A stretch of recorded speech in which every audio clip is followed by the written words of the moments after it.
හරිනේ. අපි නම් පළවෙනි එක කතා කරමු. මේක කියන්නේ in the usual notation obtain the equation of continuity in the form. අපි කියන්නේ මෙන්න මේ form එක. ඩාබා රෝ. ඩාබා මේ ඩාබා රෝ over ඩාබා t ධන get dot රෝ q සමානයි බිඳුව. ඔන්න ඕකට තමයි අපි කියන්නේ continuity equation එක කියලා. එහෙනම් මේක obtain කරගන්න කියලා කියන්නේ. හරි එහෙනම් මේක obtain කරගන්න එක කතා කරමු. අපි මේකෙදි කතා කරන්නේ ඒක නම ඔප්පු කරන්න. ඔව් මේක ඔප්පු කිරීම. හරිද? මේකෙදි අපි දැනගන්න ඕනේ fluid flow කියන එක ගැන. fluid flow. සරල ගත්තොත් fluid flow එක කියන්නේ fluid can be transported from one location into space to another. Its density can be changed but it has to do it continuously. ඒක තමයි මේකේ මෙන්න මේ තියෙන තරම් එකට ඒක වෙලා තියෙන්නේ මුලින්ම fluid flow එක කියන එක තේරුම් ගන්න ඕනේ. එහෙනම් fluid flow එක කියන්නේ fluid එකක් transport වෙන්න පුළුවන්ලු එක තැනක ඉඳලා තවත් තැනකට. හරිද? ඒ වගේම density එක වෙනස් වෙන්න පුළුවන්ලු. හැබැයි fluid එක continuous වෙන්න ඕනෙලු. හරිද? එන්නේ ඒ විදිහට තමයි මෙතන දාන්නේ. එහෙනම් මම මොකද ගන්නේ? මම ගන්නවා test volume එක. පොඩි test volume එක මෙන්න මේ වගේ. පොඩි test volume එකක් ගන්නවා. හරිද? test volume එක මේක. එහෙමනම් q ගැන මොකද කියන්නේ? මේ fluid එක velocity කොහොම q කියලා ගත්තොත් එහෙම q කියන එක කෙනා depend වෙනවා r t වලින්. rho කියන එක කෙනාත් අපිට වෙනස් වෙනවා rho r t වලින්. මොකද අපි ගත්තා මේ flow එක යද්දී density එක වෙනස් වෙන්න පුළුවන්. හැබැයි flow එක continuous වෙන්න ඕනේ. එහෙනම් අපිට පුළුවන් මේ q කියන එක ගන්න q වතා r වල t වල ෆන්ක්ෂන් එකක් විදියට. rho කියන එක ෆන්ක්ෂන් එකක් විදියට. හරිද? ඊට පස්සේ අපි මතක තියාගන්න ඕනේ තමයි මෙන්න මේ flux එක කියන්නේ මොකක්ද කියලා. එහෙනම් mass flux. මෙන්න මේ flux එක අපිට ලියන්න පුළුවන් අනුකලනය rho q ds. මේ තියෙන්නේ mass flux එක.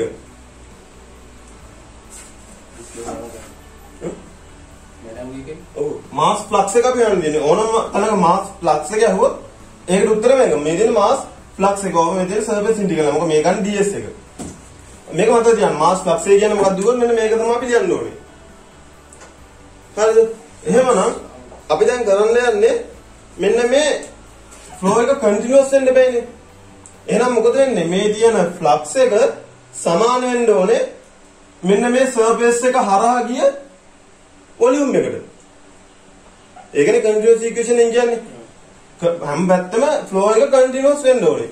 එහෙනම් මේ තියෙන mass flux එක, මේ තියෙන නිපදවුණු mass එක අලුතෙන්. එහෙනම් එයා සමාන වෙන්න ඕනේ මෙන්න මේ surface එක හරහා යන mass එකට. එහෙනම් අපි කොහොමද ගන්නේ surface එක? එහෙනම් මෙන්න මෙතන ගත්තොත් එහෙම මෙන්න මෙයාගේ අපි ගන්නේ මෙයා dv එකක්. small පොඩි මේ අපේ test volume එක. එහෙනම් මෙයා හරහා යන mass එක සමානයි මොකටද? මෙයා හරහා යන mass එක. සමාන වෙන්න ඕනේ mass එක කියන්නේ මොකද්ද? fluid එක ගැන කතා කරන්නේ. mass එක සමානයි මොකද්ද? Rho d කියන්නේ volume times density. ඔන්න කොහොමද කියන්නේ? එහෙනම් mass එක සමානයි density එකම rho කියලා ගන්නවා dv. හරි? නම් මේ mass එක මෙන්න මේ කරා යන මෙන්න මේ surface එක කරා යන mass එක volume එක මොන mass එක. නම් මේ තියෙන rho dv. එහෙනම් අපිට total mass එකනේ. එහෙනම් මොකද කරන්නේ? මේක අනුකලනය කරනවා. එහෙනම් මෙයා සමානයි v integral rho dv. හරි? එහෙනම් මොකද වෙන්නේ? මෙයා සමාන වෙන්න ඕනේ මෙයාට. ඕකනේ අපි කියන්නේ. mass flux එක සමානයි මේ surface එක හරහා ගිය mass එකට. එහෙනම් මේ දෙක සමාන කරනවා. හැබැයි මෙතන තියෙන්නේ volume integral එකක්. මෙතන තියෙන්නේ surface integral එකක්. එහෙනම් මොකද කරන්නේ? අපි මේකට term එකක් දානවා. green term එක දාලා මේක අපි volume integral එක බඩවර ගන්නවා. ඒක මතක තියන්න කොහොමද කියලා. අපි දානවා දැන් volume integral එකක් විදියට. අන්න මෙතන v තියෙනවා. එහෙනම් මේක සමානයි. අපි දැන් මෙයාගේ සමීකරණය. එහෙනම් කරන්නේ මෙයා grad dot rho q කියලා ගන්නවා. s එක dv කරනවා. ඔය term එක එකපාර මතක තියන්න. මොකද කරේ mass flux එක කියන්නේ rho q ds. මෙතන dot එක තියෙන්නේ. rho q ds මොකද මෙයාත් වෙක්ටර් එකක් මෙයාත් වෙක්ටර් එකක්. එහෙනම් මෙන්න මේ වෙක්ටර් එක අපි මෙන්න මේ වගේ වොලියුම් ඉන්ටිග්‍රල් එකකට හරව ගන්න පුළුවන්. grad dot මේ දින අපේ වේ වෙක්ටර් එක වතාවක් ds එක dv කරනවා. එහෙනම් මොකද කරන්නේ? මේ දෙන්නා සමාන කරනවා. මෙයා සමානයි පොඩි මෙයා ඍණ වෙන්න ඕනේ. මාස් ෆ්ලක්ස් එක ඍණ වෙන්න ඕනේ. රේට් එක. ඔව් රේට් එක ඍණ වෙන්න ඕනේ. රේට් එක තමයි. මෙතනදී ස්කන්ධ මේක කාලෙන් අවගණනය කරනවා. මෙතනදී ස්කන්ධයනේ. රේට් එක ගන්න මොකද ගන්න මේක? ටීවිෂන් අනුකරණය කරන්න. අවගණනය. හරිද? ඒක මෙතන මිස් වුණා. එහෙනම් මේක එනවා අවගණනය ඇතුළට දාන්න පුළුවන්. දැන් මේ රෝ කියන එක්කෙනා RT ගේ එක්කෙනෙක්. එහෙනම් R වෙන මේ විචලන නම් මේක අපිට දාන්න පුළුවන් රෝ ඩබ T dv කියලා. ඒක මේ හැමතැනම වෙන්න ඕනේ. මෙයා සමාන වෙන්නේ ඒකට. හරි මෙතන මේ මොකද මේකේ අපි ගන්නේ මාස් ෆ්ලක්ස් එක තප්පරයකට යන එක රේට් එක ගන්න. එහෙනම් මෙතනත් වෙන්න ඕනේ මේ තියෙන මාස් එකනේ. අපිට මාස් රේට් එක බලන්න ඕනේ. හරි මාස් රේට් එක බලන්න ඕනේ. ඒ හින්දා තමයි මේක මේ ජීවිෂයෙන් අවගණනය කරන්න ඕනේ. හරි මෙතන තියෙන්නේ රෝ. රෝ කියන එක්කෙනා R ගේ T ගේ සිතයක්. එහෙනම් අපි මේකට ආව දාමු. හරි මේක වද තියාගන්න. දෙන්නෙක් ඉන්නවා. හරි. එහෙනම් මේක සමාන මේක සමාන වෙන්න ඕනේ. එහෙනම් මේක සමානයි කියලා මෙතනින් එනවා ඩබ රෝ over ඩබ t ධන grad dot rho q dv සමානයි බිඳුවට. අන්න මේක මතක තියාගන්න. මෙතන වෙන්නේ මේ තියෙන මාස් ෆ්ලක්ස් එක ඒක සමාන වෙන්න ඕනේ මේ මාස් එක රේට් එක අපිට ඕනේ. එහෙනම් මෙයාව අවකලනය කරනවා. එහෙනම් එන්නේ මේ t කියන එක කෙනා මේ පැත්ත අවකලනය කරන ගත්තොත් රෝ කියන එක කෙනා r ගේ t ගේ සිතයක් කියලා අපි ගන්නෙ. එහෙමනම් මෙතනින් එක මේ අවකලනය ඇතුළතදී ඩාබ එනවා d by rho over d by t times dv. ඔච්චර තමයි කන්ජුගේෂන් එකේ මත ධ්‍යාන දෙන්නේ. මාස් ෆ්ලක්ස් එකයි රේට් එකයි. මාස් රේට් එක. ඒ දෙක සමාන ගන්න දෙන්නේ. මේ පැත්තේ මාස් ෆ්ලක්ස් එක තමයි මේක හරහා යන යුනිට් කාලයකදී මේක හරහා යන මාස් එකට. හරි. එහෙනම් මේක තමයි මෙතනින් එනවා. D by rho over d by t ධන grad dot නැත්නම් div රෝ සමානයි බිඳුව. එහෙනම් ඔක තමයි අපේ කන්ජුගේෂන් එක. හරිනේ. ඊට පස්සේ අපි කියලා තියෙනවා if the fluid is incompressible. If the fluid is incompressible. මොකද incompressible කියන්නේ? Incompressible. rho constant එකක් කියන එක. එහෙනම් rho කියන එක කියන දැන් constant එකක්. එහෙනම් එයා කාලය විශ්ෙන් අවකලනයක් නැහැ. එහෙනම් මේක බිඳුව වෙනවා. rho කියන එක කියලා නියතයක්. එළියට අරගෙන බිඳුව කරනවා. එහෙනම් මෙතනින් එනවා grad dot q සමානයි බිඳුව. ඕක තමයි වෙන්නන්නේ තියෙන අපිට. ඉන්කම්ප්‍රෙසිබල් නම් රෝ කියන එක නා නියතයක්. එහෙනම් කාලය විශ්ෙන් බිඳුවයි ඒක. එහෙනම් මෙතනින් එනවා grad dot q කියලා. මොකද මේකේ රෝ එකේ ඉල්ලන්න පුළුවන්. නියතයන්නේ. රෝ එකෙන් බෙදනවා. ඊට පස්සේ මෙයාම තමයි අපි div q කියන්නේ. ඒක මත තියාගන්න. grad dot එක තමයි කියන්නේ උඩ එකනේ. ඒක අපි නිකම් පෙන්නනවා බා අර කපල බිඳුවයි කියලා. ඔව්. ඒක හොඳයි. උඩ එක තියෙන අර හොයාගත්ත සමීකරණය කවන්න එපා. මේක ආයෙ පාරක් ලියලා ඊට පස්සේ කවන්න. රෝ අසමාන බිඳුවයි. රෝ අසමාන බිඳුවයි රෝ අසමාන මේ රෝ කියන්නේ කොන්ස්ටන්ට් එකක්. මේ අසමාන බිඳුවේ ඕන එක. ඒක බෙදීම කරන්න. මේ අසමාන බිඳුනේ මෙයා නියතයි. නියතයක් ඉඳලා එළියට ගන්න. ඔව් එළියට ගන්න රෝ අසමාන බිඳුවෙන්ද බෙදන්න පුළුවන්. හරි. එහෙනම් ඊට පස්සේ තියෙන්නේ අපිට කියලා තියෙනවා මෝෂන් එකක් දීලා දෙනවා q සමානයි ඍණ c square y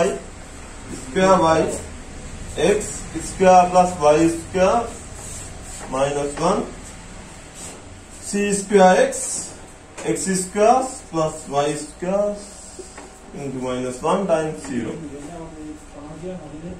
ඔන්නෝක අපිට cube දෙන්න. මේක c කියන එක නා constant එකලු. constant එක. එහෙනම් අපිට කියනවා is possible motion for incompressible fluid. Determine the equation of relevant streamline. අපිට කියලා තියෙනවා මෙන්න මේ is the possible motion of an incompressible fluid. එහෙනම් show that the motion given by is එහෙනම් මෙන්න මේක අපිට කියන්නේ ඒක incompressible fluid එකක motion එකක් කියලා ඔප්පු කරන්න ඕනේ. මොකද කරන්නේ? අපි උඩින් ඔප්පු කරා incompressible එකක් නම් div q බිඳුව වෙන්න ඕනේ. ඉතින් ඔයාලා කරන්නේ b එකේ එකනේ. ඔව් b එකේ එකනේ b එකේ පළවෙනිම කියන්නේ. I can show that the motion given by this q is a incompressible fluid එකක් කියලා. මේ තියෙනවා. ඒතර ඒකත් කරන්න ඕනේ. මෙන්න මේ q වලින් දීලා තියෙන motion එක possible එකක් කියලා incompressible fluid එකකට. ඒක තමයි වචනේ පළවෙනි කියලා තියෙන්නේ. දෙවෙනි පළවෙනි කියලා තියෙන වෙන ගයන්න. හරි එහෙනම් අපි ගන්න මෙන්න මේකේ dq හොයලා මේක බිඳුවද කියලා බලනවා බිඳුවට සමානයි කියලා ගන්න බෑ දැන් අපි dq හොයනවා එහෙනම් මෙයා හොයන්න ඕනේ මෙයා සමානයි මොකද අපි දන්නවා dq කියන අපේ ග්‍රැඩ් එක එහෙනම් මේක මට ඕන නම් ලියන්න පුළුවන් ඩාබා over ඩාබා xi then ඩාබා over ඩාබා yj then ඩාබා over ඩාබා zk dot මෙතනින් එනවා අපේ ඍණ c square y divided by x square plus y square I plus c square y x square plus y square times plus 0k එහෙනම් බලන්න I ගේ ටික ටික නම ඩොට් ප්‍රොඩක්ට් එක ගන්න. එහෙනම් මෙතනින් එනවා ඩාබා ඍණ c square y x square plus y square over ඩාබා x plus මෙයාගෙන් එනවා එකක් ඩාබා c square x x square plus y square over ඩාබා y මෙතනින් එන බිඳුව. අන්න එහෙනම් මේ දෙන්නා සුළු කරනවා මොකද්ද කියලා c කියන එක කියලා නියතයක්. එහෙනම් c එළියට ගන්න පුළුවන්. මෙතනින් එනවා ඍණ c square. මේක x විශේෂයෙන් අවකලනය ගන්න තියෙන්නේ. එහෙනම් මොකද x විශේෂයෙන් අවකලනය කරා මෙතන x තියෙන්නේ. එහෙනම් x ඍණ 1 කියලා අපි උත්තර ගන්න. එහෙනම් මෙතනින් එනවා ඍණ 1 times x square plus y square ඍණ 3/2. sorry what degree මේක මාන ඍණ 1 නේ දාන්නේ. ඒතකොට ඍණ 2 වෙනවා මෙතන. හරි මොකද කරන්නේ මෙතන තියෙන්නේ x වර්ගය දාන y වර්ගය. හරිනේ y වර්ගයෙන් තියෙන ඍණ 1 කියන්නේ යට දාලා. එහෙනම් මෙයාව අපි x විශේෂයෙන් අවකලනය කරන්න ඕනේ. c හරින මේක y කියන එකත් නියතයක්. y කියන එක තමයි එකට ගන්න ඕනේ. නැත්නම් මෙතෙන් දාන්න y කියන එක. එහෙනම් ඩාව x විශේෂයෙන් අවකලනය කරද්දී යට තමයි x පදේ තියෙන්නේ. එහෙනම් මේක ඍණ 1 කරලා මෙහෙම කරගන්න ඕනේ. එතකොට මේක අවකලනය මොකද්ද? ඍණ 1 වතාවක් x වර්ගය දාන y වර්ගයේ ඍණ 2 වතාවක් මෙයාගේ අවකලනය. එහෙනම් මේකයි 2x කියලා කඩ වෙන්න ඕනේ. 2යි. හරි. එහෙනම් මෙතන දෙනවා. මෙතනින් ගත්තේ cx වර්ගය කියන එක නියතයක්. එළියට ගන්න පුළුවන්. එහෙනම් මෙතනින් එන්නේ තරකමයි. ඍණ 1 වතාවක් x වර්ගය දාන y වර්ගයේ ඍණ 2 වතාවක් 2යි y ද. එහෙනම් මේක සුළු කරලා මෙතනින් එනවා ඍණ ඍණ ධන වෙනවා. මෙතන ඍණයි ධන වෙනවා. ධන මෙතනින් එනවා 2යි c වර්ග xy බෙදීම x වර්ගයේ ධන y වර්ගයේ වර්ගය. මෙතනින් එනවා ඍණ c වර්ග මෙතනින් එනවා 2යි xy එනවා මෙතනින් බෙදීම x වර්ගයේ ධන y වර්ගයේ වර්ග වේ. එහෙනම් මේක කැපිලා නැහැ මේක බිඳුවයි. එහෙනම් මේක බිඳුවයි කියන්නේ මෙන්න මේ dq කියන එක කියලා බිඳුවයි. එහෙනම් ඔන්න ඕකෙන් කියන්න පුළුවන් මෙන්න මේ q වලින් දීලා තියෙන fluid motion එක incompressible fluid එකක් කියලා. අන්න අර උඩ හොයාගත්ත එක මෙතන ආදේශ ගන්න තියෙන්නේ. අර මේ කියලා තියෙන show that කියලා. ඒකයිද මතක තියා මේ show that කියලා තියෙන දා අපි මේක කරන්න ඕනේ. හරි. ඊට පළවෙනි එකයි ගාලා තියෙනවා determine the equation of relevant streamlines. දැන් streamlines එකේ අපි කියනවා මෙන්න මේකට දාලා relevant streamline එක හොයන්න කියලා. කොහොමද අපිට streamline එක හොයන්නේ? streamline එකේ සමීකරණය මෙන්න මෙහෙම. ඩාබා x over qx සමානයි ඩාබා මේ dy over qy සමානයි dz over qz. ඔන්න ඔය තමයි සමීකරණය streamline එකේ. හරිනේ. path line එක දුන්නා මොකද වෙන්නේ? path line එක දුන්නා අපිට කො path line එක ගන්න කියලා ඒ සමීකරණය මොකද? dx over dt සමානයි u dx over dy over dt සමානයි v dz over dt සමානයි w. ඔය path line එක. එහෙනම් අපිට අහන්නේ streamline එක. එහෙනම් මොකද ගන්නෙ? dx කියන එක නා හරි qx කියන්නේ දැන් අපි මෙහා. එහෙනම් මෙතන දානවා ඍණ c square y x වර්ගයේ ධන y වර්ගයේ ඍණ 1. මෙහා සමානයි dy q කියන්නේ මේක. මේ qy කියන්නේ මේක. එහෙනම් මෙතන එනවා c වර්ග x වර්ග ධන y වර්ග ඍණ 1 සමානයි dz දෙකින් බිඳුව. එහෙනම් මේ දෙන්න සලකනවා. මේ දෙන්න වෙනම සලකුවොත් මෙතනින් එන්නේ මේ c වර්ගයට c වර්ගයට කපලා දාන්න පුළුවන් අපිට. හරිනේ. එහෙනම් ඒක අපිට වස්තු මෙතනින් එනවා. හා? ඒක කපන්න එපා. ඒක වල සමානයි කියලා මේක කපන්න පුළුවන්. හැබැයි මෙතන අනුකලනය අවකලනය තියෙන මේ විෂය වලනේ. ඒක අපි කපන්න නැතුව සුළු කරගෙන යනවා. හරි එහෙනම් මේක මෙහෙට ඇටිලා මෙතනින් එන්නේ. මේක උඩට යන්න බෑනේ. මෙතන මෙතනින් එන්නේ x වර්ගයේ දාන මේක එහෙමලින් y වර්ගයේ ඍණ 1යි dx සමානයි y x වර්ගයේ දාන y වර්ගයේ ඍණ 1 වතාවක් dy. සාමාන්‍යයෙන් අපි අනුගමනය කරන සිතේ තියෙනවා කපන්නේ නැහැ නේ. එහෙම තියෙනවා කපන්නේ නැහැ කියලා. හරි. එහෙනම් මෙන්න මේක අවකලනය කරොත් අපිට පේනවා මෙන්න මෙතන තියෙන්නේ x වර්ගය. එහෙනම් මේකේ අවකලනය ඉස්සරහ තියෙනවා. එහෙනම් මෙතන දෙකක් දාගන්නවා. මේ දෙක මේ නැති වෙන මේ පැත්තට දෙකක් දාගන්නවා. දැන් අපි කරේ මේක අපි බලමු මෙන්න මේක තියෙනවානේ. මේක x විශේෂයෙන් අවකලනය මොකද්ද? 2x. එහෙනම් මෙතන ඉස්සරහ x තියෙනවා. එහෙනම් අපි දෙකන නැත්තේ. දෙක හදාගන්න මේක දෙකකින් වැඩි කරලා දෙකෙන් බෙදනවා. එහෙනම් මේ බෙදන එක මම මේ පැත්තට දෙනවා. හරිද? ඒක මේ තේරෙනවනේ. එහෙනම් මේකේ අවකලනය මෙතන තියෙනවා. එහෙනම් මට මේක එකපාරට ලියන්න පුළුවන් x වර්ගයේ ධන y වර්ගයේ ඍණ 2 ධන 1 නේ. ඒතර එල්ල එන්න ඕනේ යන්න. එල්ල මොකද මේක ඍණ 1 නේ තියෙන්නේ. ඍණ 1 ධන 1 බිඳුවයිනේ. එහෙනම් ඒකට වෙන්න ඕනේ ලෙන් 1 වෙන්න ඕනේ. එහෙනම් ලෙන් x වර්ගයේ ධන y වර්ගය. එහෙනම් මේක මොකද වෙන්න ඕනේ? හරි. ඔක තමයි උත්තරේ. බලන්න මේක අවකලනය කරා මේක නේද කියලා. මේක අවකලනය කරාම 1ට x වර්ගයේ ධන y වර්ගයේ වතාවක් 2x. මේක ඇවිල්ලානේ. එහෙනම් මේක තමයි හරි. එහෙනම් මේක සමානයි මේ පැත්තට ඒකමයි. මෙතනත් දෙකක් තියෙනවා. එහෙනම් මේක අවකලනය මෙතන තියෙන්නේ. එහෙනම් ලෙන් x වර්ගය ධන y වර්ගය. ධන c. ඔබ දෙන්නේ. මෙතන වෙලා දෙන්නේ මෙතන ඍණක් එනවා හරිනේ. එතකොට මේක තියෙනවා. එතකොට උත්තරය හරි. හරි. මේක ගමන් එකයි එන්නේ.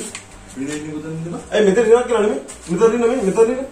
ඒ ඍණේනවා හරියට. මේක සමාන නම් මෙතන ඍණ දාන. එහෙනම් මේකත් මෙහෙට දාලා මේක ධන ගන්න පුළුවන්. එහෙනම් මෙතනින් එනවා 2යි ලෙන්නේ. ඔය 2යි ලෙන් x වර්ගයේ ධන y වර්ගය. මේක සමානයි c ඩෑෂ් කියලා. ඔන්න ඔය තමයි මේ දෙක ගත්ත වෙන උත්තරේ.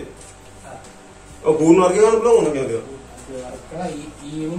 අපිට ඕන මේක බලන්න අර උත්තරේ නේද? මේකත් ලෙන් කරලා ගන්න පුළුවන් අපිට ඕන. මේකත් ලෙන් කරලා ගන්න පුළුවන්. ඒකටත් දන්නේ මේකත් ලෙන් c ඩෑෂ් කියලා ගත්තොත් මෙතන එනවා දෙන්න. ඒක ලෙන් කරන්නේ නැතුව මෙන්න මේ මෙහෙම ගන්න පුළුවන්. එහෙම අරගෙන එහා පැත්තට e වලින් ගිනියන්න පුළුවන්. ඔව් එහෙමත් කරනවා. මේක ගත්තා මෙතන e වල පාදේ තියෙන නම් මෙතනින් ගන්න පුළුවන් x වර්ගය ධන y වර්ගයේ වර්ගය සමානයි e වල c ඩෑෂ්. හරි. ඊට අපි ගන්නවා එහෙනම් මේ දෙක අපි සලකනවා. මේ දෙක සලකුවොත් දැන් මෙතනින් එන බිඳුව එහෙනම් මෙතනින් කියන්න පුළුවන් d z කෙනෙක් කෙනා කොන්ස්ටන්ට් එකක් කියලා. මේක ගන්න පුළුවන් x වර්ගය ධන y වර්ගයේ වර්ගමූල e. මේක නම් තව එකක් ගන්න පුළුවන් x වර්ගය ධන y වර්ගය තමයි මේක k කියලා ගන්නවා. අරගෙන එහෙනම් ඊළඟට අපි අහලා තියෙනවා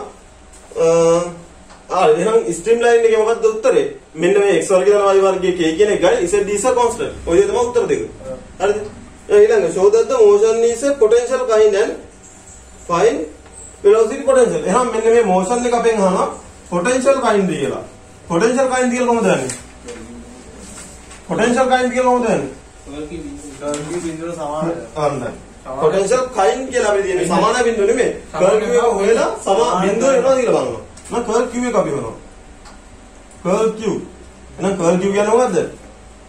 i j k ඩාබව x. දැන් මේ ඔක්කොම කාටීසියන්. අපිට දැන් xy වල ඉන්නේ. ඒවා බලන්න. එහෙනම් මෙතනින් එනවා ඍණ c square y x වර්ගය ධන y වර්ගය. මෙතනින් එනවා c square x minus මේ දෙදීම x වර්ගය ධන y වර්ගය. මෙතනින් එනවා බිඳුව. එහෙනම් මේක බලන්න. එහෙනම් මොකද වෙන්නේ? i පැත්තෙන් එනවා. බිඳුවයි. බිඳුවයි. ඍණ j පැත්තෙන් බලනවා. බිඳුවයි. බිඳුවයි. ධන k මේක මේ පැත්තේ මෙතන x විශේෂයෙන් අවකලනය කරනකොට ගුණිතයක මේ බෙදීම හරි ගුණිතයක අවකලනය හරි. ගුණිතය කියන්නේ මෙන්න මේකේ. මේක x විශේෂයෙන් අනුකලනය මේ අවකලනය. එහෙනම් මොකද කරන්නේ? මේක ගත්තොත් මෙතනින් එනවා cx ඒක එකපාර දාන්න බෑද? පුළුවන්. cx වතාව මේක අවකලනය. මේක අවකලනය කියන්නේ මොකද්ද? ඍණ 1 වතාවක් x වර්ගය ධන y වර්ගයේ ඍණ 2 බෙදීම වැඩි කිරීම 2x නේද? අවකලනය. මේකෙන් ඔය කියන්නේ ඇවිල්ලා මෙන්න මේ අවකලනය 2x ධන මෙතනින් එනවා ආය ධන වෙලා ආය මෙතන ඉන්නේ ධන වෙනවා. මේක y විශේෂයෙන් අනුකලනය කරොත් මේක තමයි කැලලක එකතු වෙන්න ඕනේ. මේකට එකතු වෙනවා මෙන්න මේකෙන් කැලලක් තව ධන කියලා. මෙන්න මේකෙන් තව කැලලක් එකතු වෙනවා. මෙන්න මේක අවකලනය. එහෙනම් මෙතනින් එනවා x වර්ගයේ ධන y වර්ගයේ ඍණ 1යි c ස්ක්වයර්. ඔය කියනවා. හරි. ඊට පස්සේ ධන මේක අවකලනය මෙතනින් එනවා c ස්ක්වයර් y x වර්ගයේ ධන y වර්ගය ඍණ 2 මෙතනින් එතකොට මේක ආයෙ ඍණ වෙනවා. වැඩි කිරීම 2y. හරි ධන මෙතනදී ඍණත් එක්ක ආයෙක ධන වෙනවා x වර්ගය ධන y වර්ගයේ ඍණ එකතාවක් c වර්ගය. එතනගෙනවා ඍණ cx වර්ගය x වර්ග ධන y වර්ගයේ ඍණ 2 වතාවක් 2x. ඒ කියන්නේ මෙතන 2 කියුබ් එකක් වෙනවා. දෙකකුත් එළියට දාගෙන අන්න 2 කියුබ් එකක් වෙනවා. ඊට පස්සේ අතනින් එනවා x වර්ගය ධන y වර්ගයේ ඍණ 1 බලය වතාවක් c ස්ක්වයර්. ඔහොම කියනවනේ. ඊට පස්සේ මෙතනින් එනවා ආයේ ඍණ මෙයාවනේ ගත්තේ නම් මෙයාගෙන් මෙයාව අඩු කරනවා. එහෙනම් එකතු වෙනවා මෙයාව. එකතු කරලා මෙයාගේ ඍණක් එනවා. මෙතනින් එනවා 2යි x මෙතන x cube එක එන්නේ මෙතන x cube එක මෙතන xy කියලා. xy එන්නේ අනේ x වර්ගයක් එන්නේ x වර්ගයේ ඇතුළට දානවා අර x වර්ගයක් නේ යොමු දෙමු. x වර්ගය කියන මේක ඍණ මෙතනින් එනවා 2යි y වර්ගය. 2යි c වර්ග y වර්ගය. x වර්ගයේ දන y වර්ගයේ ඍණ 2 ධන x වර්ගයේ දන y වර්ගයේ ඍණ 1 තවත් c වර්ගය. ඕකනේ. එහෙනම් මේ දෙක එකතු කරලා මෙතන දෙකක් වෙනවා. මේ දෙන්න එකතු කරලා මෙතන හතරක් වෙනවා. හතරක් වෙනවා මෙතන එකතු වෙන්නේ නැහැ නේ. මෙතන ගන්නකොට 2යි c වර්ගය කෙලියට ගන්න. 2යි c වර්ගය කෙලියට ගන්න පුළුවන්. 2යි c වර්ගයක් එළියට ගත්තම අරකට එළියට ගන්නවා. x වර්ග දාන y වර්ගයේ ඍණ දෙකේ බලන්න. ඔව් ඒක එළියට ගන්න පුළුවන් නේ. ඒකට x වර්ග දාන y වර්ගයක් ඇතුළේ හැදෙනවා. ඔව් මේ කියන්නේ සම්පූර්ණ කියන්නේ එළියට ගත්තොත් එහෙම දැන් දෙන සුළු කිරීමයි එතකොට. මෙතනින් පස්සේ. එහෙනම් 2යි c වර්ග x වර්ග ධන y වර්ගයේ ඍණ දෙකක් එළියට ගන්න පුළුවන්. ඇතුලෙන් එනවා මේ පැත්තේ ඍණ x වර්ගයක්. ධන එකනේ ඍණක් එළියට ගමු. මෙතනින් එනවා x වර්ගය ධන y වර්ගයක්. ඔහොම යන්නේ x වර්ගය ධන y වර්ගය මෙතනින් එනවා. ඒකට ඒක කරනවා. හරිනේ. x වර්ගය ධන y වර්ගය. එහෙනම් මේ දෙක එකද මෙතන තියෙනවා එකේ බලයක්. මෙතන ඍණ එකේ බලයක්. ඒතර මෙතනින් එන්නේ 2යි ඍණ 2යි c වර්ග x වර්ග ධන y වර්ග ඍණ 1. මෙතන තියෙනවා මේකේ ධන 1. මේ දෙන එක ධන දෙක නම් මේකට මේකට මේක කැපිලා බිඳුවයි. බිඳුව කියලා එන්න ඕනේ. ඔය බිඳුව කියලා එන්න ඕනේ බිඳුවද කියලා බලන්න ඕනේ අපි. ඔව්. දැන් බිඳුව කියලා ආවා. එහෙනම් කර්ල් කිය බිඳුවයි. එහෙනම් අපිට කියන්න පුළුවන් පොටෙන්ෂල් කයින්ඩ් එකක් තියෙනවා කියලා. අන්න එයාගේ ආව සුළු කිරීම කරන්න ටික. හරිනේ. එහෙනම් අපි ඒක ඔප්පු කරමු. ඒක මම කරන්නේ මොකද?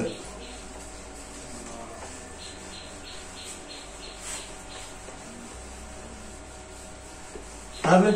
එහෙනම් පොටෙන්ෂල් කයින්ඩ් එක කියලා අපි ඔප්පු කරා. එහෙනම් මොකද වෙන්නේ? Q සමානයි -grad 5 වෙන්න ඕනේ. හරිනේ නම් -grad 5 කියන්නේ මොකද්ද? ඩාබා - ඩාබා 5 over ඩාබා x i minus ඩාබා 5 over ඩාබා y j minus ඩාබා 5 over ඩාබා z k. මේක සමානයි එයාට දාන්නේ. මෙයා සමානයි ඍණ c වර්ග y x වර්ග ධන y වර්ග ඍණ 1. එහෙනම් මෙයාව අපිට ලියන්න පුළුවන් ඍණ කැන්සල් කරලා c වර්ග y බෙදීම x වර්ගයේ ධන y වර්ගයේ. ඔහොම කියන්නේ. එහෙනම් අනුකලනය කරනවා. 5 සමානයි c වර්ගය කෙල්ල ගන්නවා y බෙදීම x වර්ගයේ ධන y වර්ගයේ dx. එතන බෙදීමක් තියෙන මේක හොඳට බලන්න. වෙන එක දාලා තියෙන්නේ. එහෙනම් මේක මොකද කරන්නේ? අපි එක කරගන්න බලනවා මෙයාගේ එකක්. y කෙනෙක් කියන්නේ නියතිය. y වර්ගයෙන් බෙදලා සම්පූර්ණයෙන්ම. y වර්ගයෙන් බෙදුවම මොකද වෙන්නේ? අනුකලනය මෙතන එනවා c වර්ගය y වර්ගයෙන් බෙදනවා. එතකොට මෙතන එනවා 1ට y 1ට y කෙලියට ගන්න බෑ එතකොට. කියන්නේ y එකකින් මෙහා කෙලියට ගන්න. මෙතන එනවා 1 මෙතන එනවා x වර්ගයේ බෙදීම y වර්ගයේ ධන 1. හරි y වර්ගය කෙලියට ගත්තා. y කියනද නියතනේ. y කියනද නියත. එහෙනම් මේකෙන් යට එකෙන් අපි මෙතනින් y එකක් ගන්නවා. යටේ y වර්ගය කෙලියට ගන්නවා. එතකොට එකක් කියලා y එකක් ඉතුරු වෙනවා. එහෙනම් මේ තියෙන්නේ මොකද්ද? y වර්ග y මේ තියෙන tan inverse එක දනේ. එහෙනම් tan inverse x බෙදීම y. මෙතන කියන්නේ මොකද්ද? c වර්ග tan inverse x බෙදීම y g yz. දැන් හරි. දැන් මෙතන කියනවා ඩාබා 5 over ඩාබා y. මෙයා සමානයි c වර්ග වතාවක් මෙයා වර්ගවල දෙක යට එක දන x වර්ගයේ දන බෙදීම y වර්ගය. හරිද? වතාවක් x වතාවක් එක යට y ගානේ මේක ඍණ වෙනවා. හරිනේ? දැන් හරි. දාන g dash y z. එහෙනම් මොකද මේ y වර්ග මේ y වර්ග කැපෙනවා මේක ධන වෙනවා. මෙතන එනවා c වර්ග x බෙදීම x වර්ග ධන y වර්ග. ධන g dash y z. සුළු කිරීම එකක් කියන එක නෝ. හරිනේ? මේක කැපෙනවනේ. හරි දැන් හරි. දැන් ගන්න. එහෙනම් මෙතන ඍණක් එනවා. එහෙනම් මොකද වෙන්නේ? මෙයා සමානයි මෙයාගේ ඍණ. c වර්ග x x වර්ග ධන y වර්ග. එහෙනම් දැන් මෙන්න මේක කැපිලා නම් මෙතනින් එනවා g dash y z කියන එක කියන නියතයක් කියලා. දැන් මෙයා නියතයක් කියන්නේ මොකද්ද? මෙයා නියතයක් කියන්නේ g x y කියන එක කියන කොන්ස්ටන්ට් එක.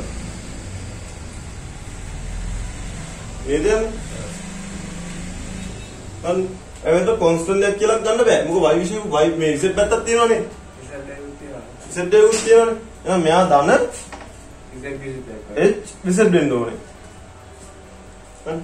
නේදක දාගේ මකට h ගේ z එකක් තියෙනවා. මේ z එකක් තියෙනවා. නම් ඒක ආදේශ කරනවා අපේ ෆන්ක්ෂන් එක. අර ගුණ කිරීම යටින් දෙන්න පිළිවෙල. මේකද? උඩේ අන්න අර ඒක යහපැත්ත කැලේ ගුණ කිරීම දිනේ ඉරින් යට කැල්ලත් එක්කද? මොකේද? මේකද? ඔව්. මෙතන තියෙන y වර්ගයේද? x විතරයි. ඒක මේ මෙයා කවල මෙතන x y වර්ගය දෙපැත්තට. අර මේ y වර්ගයට මේ වර්ග කපන කොහොමද? මේ y වර්ගය මේ y ගාන මෙතන y වර්ගයක් දෙමු. ඒ අර y වල උඩට යනවානේ. හරි? එහෙනම් වාගත්තා මෙතනින් අපි වාග සමීකරණය කරන්නේ phi සමාන phi සමානයි c වර්ග tan inverse x බෙදීම y ධන c ධන x z. ඕමනේ එහෙනම් මේ විශේෂ වලින් අවකලනය කරාම බිඳුවක් එන්නේ. එහෙනම් අපි කියනවා s dash z සමානයි බිඳුව. එහෙනම් s කියන්නේ නියතයක්. එහෙනම් මෙයාත් නියතය තමයි කරේ. එහෙනම් අන්තිම phi කියන උත්තරේ x y z වෙන සමාන වෙනවා c වර්ග tan inverse x බෙදීම y ධන අලුත් k කියන නේද? එහෙනම් විසෙට් කොහොමද බිඳුව කරලා තියෙලා? ඔව්. විසෙට් කොහොමද බිඳුව කරලා තියෙලා තේරෙනවද? මේක අවුනන්නේ මෙතනත් නැහැ විසෙට් එක. මේක යාළු විඳිනවා මෙයා විතරයි හවුවෙන්නේ. එහෙනම් මෙයා සමාන බිඳුවයි. එයා සමාන බිඳුව කියන්නේ මෙයාත් කොන්ස්ටන්ට් එක. එහෙනම් මෙයාට කොන්ස්ටන්ට් දෙමු කොන්ස්ටන්ට් එක කොන්ස්ටන්ට් එක කොන්ස්ටන්ට් එක.